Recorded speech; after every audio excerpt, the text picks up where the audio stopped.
let's talk about what it means to actually sharpen a knife, okay? I'm not going to talk about in this video how to sharpen, because that in itself is an art. We'll cover a little bit of how to sharpen in other classes, but we actually have sharpening classes because it is really an art that needs some hands-on experience. But what does it mean to have a sharp knife? Essentially, if you were to look at the edge of a knife microscopically, what you're going to find is, use your imagination and picture all my fingers the same length, and what you're going to see is like a saw, essentially, little teeth. Okay. Now, in a perfectly in a well-sharpened knife, these teeth are very, very small and very close together, and they're all pointing perfectly straight up. Okay. Now, what happens when you start to use a knife on a surface, especially something like this that's plastic, or even a harder wood, especially if you're using cork, and God forbid you actually cut on your granite counter surface? What's going to happen is these teeth immediately are going to start to bend in one way or another. Okay. Now, people think that this is dull, but this is not dull at this point. When you just start using a knife, every once in a while, those teeth need to be corrected, and that is the process called honing. That's when you take a honing steel and applying the appropriate amount of pressure on both sides of the knife at the right angle. You essentially start off with this and you bring it back, because it hasn't really at this point dulled the knife. You haven't dulled the knife, you're just kind of correcting that edge, or you're correcting the burr. Okay? Most people do not know how to hone, and so it drives me nuts that honing steels are included in most sets that you buy, and this is the reason why I don't like sets. I don't like cookware sets, and I certainly don't like knife sets, because you get knives that you don't necessarily use, and you get a honing steel even though you don't necessarily know how to use it. I would suggest, if you're a home user, you actually use a sharpener, and a sharpener will do more than just hone. It's going to actually sharpen.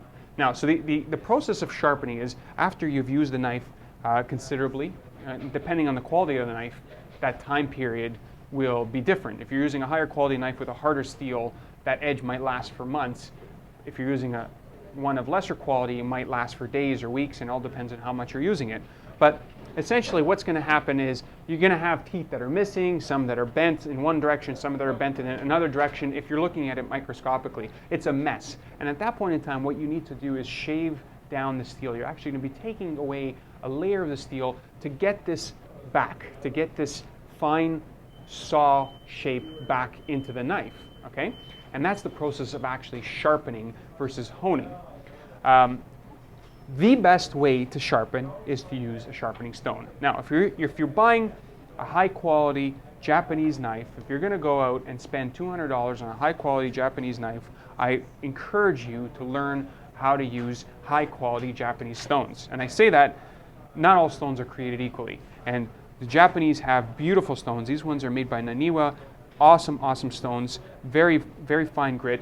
But what you would do is use multiple stones, or what we have as well to save you money is we've had them actually glue two grits together for us. So you can start off with a lower grit on one side, flip it over, and have a higher grit on the other side. So you start off at the lower grit, shave down the steel, and as you get higher and higher, you're essentially going to be polishing the steel and honing it back to the actual angle that you're aiming for. To use a stone, though, is an art in itself, and this is why I said I'm not going to get into this, because you need to be able to hold the knife at the appropriate angle with the appropriate pressure, even on both sides. Okay? What's a lot easier for a home user is to actually use a sharpener. So what we've done with all of the knives we carry, we've associated an appropriate sharpener, and what makes it appropriate is how hard the actual sharpening surface is, and the angle to which it actually sharpens, because German-style knives, for example, have a wider edge, something between 20 and 25 degrees on each side, so 40 and 50 degrees inclusive, versus Japanese knives have, between 10 and 15 degrees on each side, so you're talking 20 to 30 degrees inclusive. And so the difference is huge in terms of what sharpener to pick, because obviously the sharpeners are designed to sharpen at a given angle. Okay? Fiskars, for example, this little one called Roll Sharp, it's $25. This is what we recommend for the Mac knives, for example. Okay. Now, like I said, if you're gonna end up spending the money on something like this, you should be learning how to use a stone and sharpening on multiple stones, but you don't necessarily need to. This does a very decent job of sharpening. And what this is essentially a little stone that's on a wheel. It's a wheel stone. Let me open it up for you. Okay, and so you add a little bit of water here, and by rotating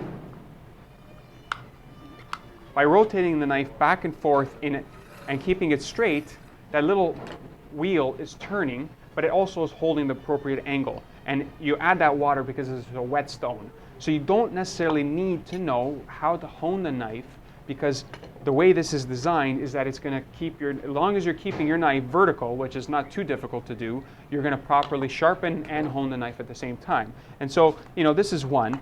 You got higher end in the same concept. This is, for example, Kasumi, that has 3 levels. Okay, like 2 different sharpening stones. You start off with a coarse, and then a grit, and then one that's, and then a finer one, and then one that is going to be honing.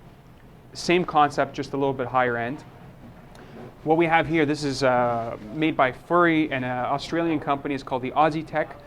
Once this is open, these are fingers that are at an angle appropriate for most Western style knives. So if you're buying a Victorinox, I would suggest buying this sharpener, which does a really great job of sharpening at the angle that is best suited for this type of knife. Last mention, what I want to do is just talk about the electric sharpener. Now, electric sharpeners in general have a bad rap, and for good reason. A lot of times, the old sharpeners would just take off a lot of steel. They wouldn't do a good job sharpening. But in this case, Chef's Choice has actually designed an unbelievable electric sharpener. These are actually 2 different models. This Trizer XV is designed to be sharpening Japanese knives, so we're talking 15-degree angles, and this is set at 20-degree angle, this black one, for Western style angles. And they have, each of them have 3 stages: coarser, a finer, and then a final stropping stage or a final honing stage to really put that polish on the edge and to correct the teeth so that they're perfectly straight. This does an unbelievable job sharpening as well. There's a lot of options. The most important thing for you to do is to make sure you're getting the appropriate option for the knife that you're buying.